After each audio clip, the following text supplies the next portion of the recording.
Hi everybody and welcome back. Now in the previous lecture we saw how to loop through the keys and value pairs of a dictionary. In this lecture we're going to look at some other ways to loop through a dictionary. Let's start off by looping through the keys of a dictionary using the keys method. This method is useful when you don't need to use all of the values in a dictionary. So let's have a look. First, let's create our dictionary. And as you can see here, I've just copied and pasted our birthday months dictionary from the previous lecture. And what I'm going to do now is add in a for loop for name in birthday months dot keys, and we want the keys because this is the keys method. Print name dot title, and let's see what we get there. Tony, Pat, Mary. Very, very nice.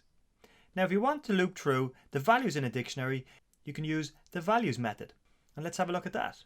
For months in birthday months dot values. Always remember your colon. Print months dot title. Let's run that. There we go. June, November, May. Excellent.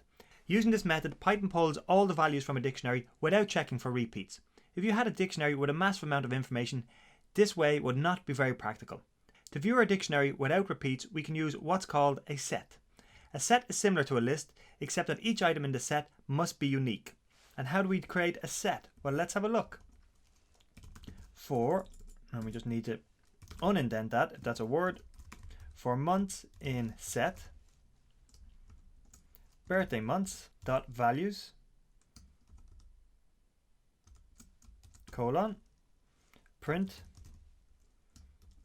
months dot title. And what do we get now? We have a set June, May, November. Okay, so that's printed out our June, May, November. But what happens if we edit our dictionary to say that Mary birthday is in June? Let's run it now. Actually, let's just clear away this space so it's a little bit more legible, and let's run our program again. There we go. So as you can see at the bottom, June is only mentioned once. So every value in a set must be unique. So June, although it's mentioned twice in our dictionary, is shown only once. Okay, I hope that helps. And as always, if you have any questions, please do not hesitate to reach out and ask me. Thanks for listening, and I'll see you in the next lecture.